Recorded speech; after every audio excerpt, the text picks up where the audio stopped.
Hi friends, നമുക്കിത് വളരെ പെട്ടെന്നൊരു സേമിയ കൊണ്ടുള്ള പുഡിങ് തയ്യാറാക്കിയെടുക്കാം. വീട്ടിലുള്ള ചേരുവകൾ മാത്രം കൊണ്ട് വളരെ പെട്ടെന്ന് നമുക്ക് പെരുന്നാളിനൊക്കെ തയ്യാറാക്കിയെടുക്കാൻ പറ്റുന്ന നല്ലൊരു സ്വീറ്റ് റെസിപ്പിയാണ്.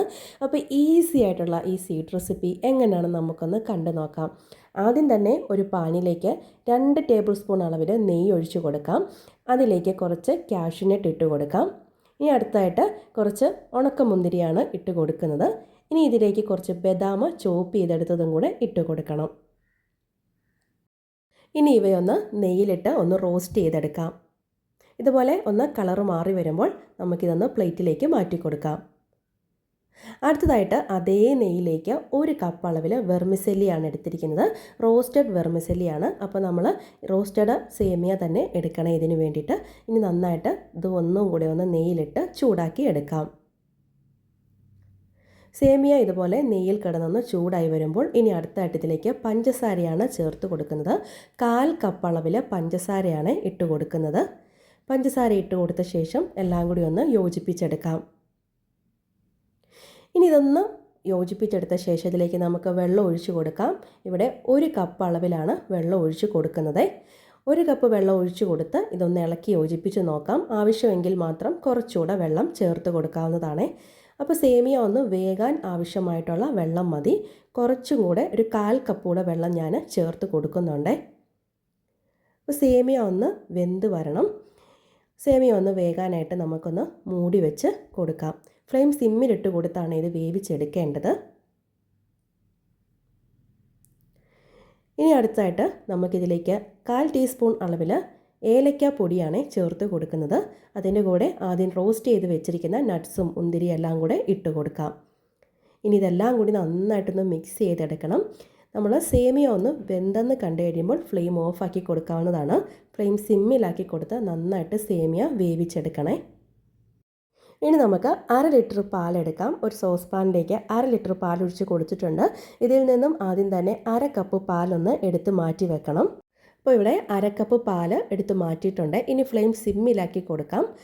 ഇനി മിക്സിയുടെ ജാർ എടുക്കാം. അതിലേക്ക് കുതിർത്തിയെടുത്ത 2 ടേബിൾ സ്പൂൺ പച്ചരിയാണ് ഇട്ട് കൊടുക്കുന്നത്. ഇതിന് പകരമായിട്ട് ബസ്മതി റൈസ് ആണെങ്കിലും എടുക്കാവുന്നതാണ്. ഇനി ഇതിലേക്ക് 2 ടേബിൾ സ്പൂൺ അളവിൽ കസ്റ്റാർഡ് പൗഡറാണ് എടുത്തിരിക്കുന്നത്. വാനില കസ്റ്റാർഡാണ് ഇവിടെ ഉപയോഗിക്കുന്നത്. ഇനി നമ്മൾ നേരത്തെ മാറ്റി വെച്ചിരുന്ന 1/2 കപ്പ് പാലും കൂടെ ഇതിലേക്ക് ഒഴിച്ചു കൊടുക്കണം. ഒഴിച്ചു കൊടുത്ത് നന്നായിട്ടിത് ബ്ലെൻഡ് ചെയ്തെടുക്കാം. ഇനി ഈ മിക്സ് നമുക്ക് പാലിലേക്ക് ഒഴിച്ചു കൊടുക്കാം. ഇതേപോലെ പാലിലോട്ട് ഒഴിച്ചു കൊടുത്ത ശേഷം ഇതിലേക്ക് 3 ടേബിൾ സ്പൂൺ അളവിൽ പഞ്ചസാരയാണ് ചേർത്ത് കൊടുക്കുന്നത്. ആവശ്യാനുസരണം മധുരം ചേർത്ത് കൊടുത്തിട്ട് നന്നായിട്ട് കട്ടകളില്ലാതെ ഇളക്കി യോജിപ്പിച്ചെടുക്കാം. ഫ്ലെയിം സിമ്മിലാക്കി കൊടുത്ത് നന്നായിട്ടിത് വേവിച്ചെടുക്കണം. കട്ടകളില്ലാതെ ക്രീം പരുവാകുമ്പോൾ നമുക്ക് ഫ്ലെയിം ഓഫാക്കി കൊടുക്കാം. ഇനി നമുക്കൊരു പുഡിംഗ് ട്രേ എടുക്കാം. അതിലേക്ക് നമ്മൾ നേരത്തെ തയ്യാറാക്കി വെച്ചിരുന്ന സേമിയയുടെ മിക്സ് വെച്ച് കൊടുക്കാം. വെച്ച് കൊടുത്ത് ഒരു ലെയറായിട്ട് ഇതുപോലെ സെറ്റ് ചെയ്തെടുക്കണേ. ഇതുപോലെ സ്പൂൺ കൊണ്ട് നന്നായിട്ടൊന്ന് പ്രസ് ചെയ്ത് കൊടുക്കണം. ഇതുപോലെ നന്നായിട്ട് പ്രസ് ചെയ്തെടുത്ത ശേഷം നമുക്കിനി നേരത്തെ തയ്യാറാക്കി വെച്ചിരുന്ന ക്രീം ഇതിൻ്റെ മുകളിലേക്ക് ഒഴിച്ചു കൊടുക്കാം.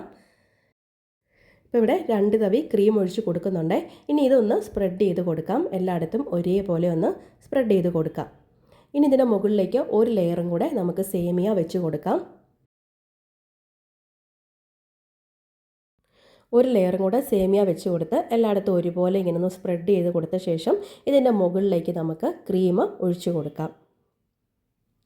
അപ്പോൾ ബാക്കിയുള്ള ക്രീം ഇതിൻ്റെ മുകളിലേക്ക് ഒഴിച്ചു കൊടുത്ത് ഇതും ഒന്ന് നന്നായിട്ട് എല്ലായിടത്തും സ്പ്രെഡ് ചെയ്ത് കൊടുക്കാവേ ഒരേപോലെ.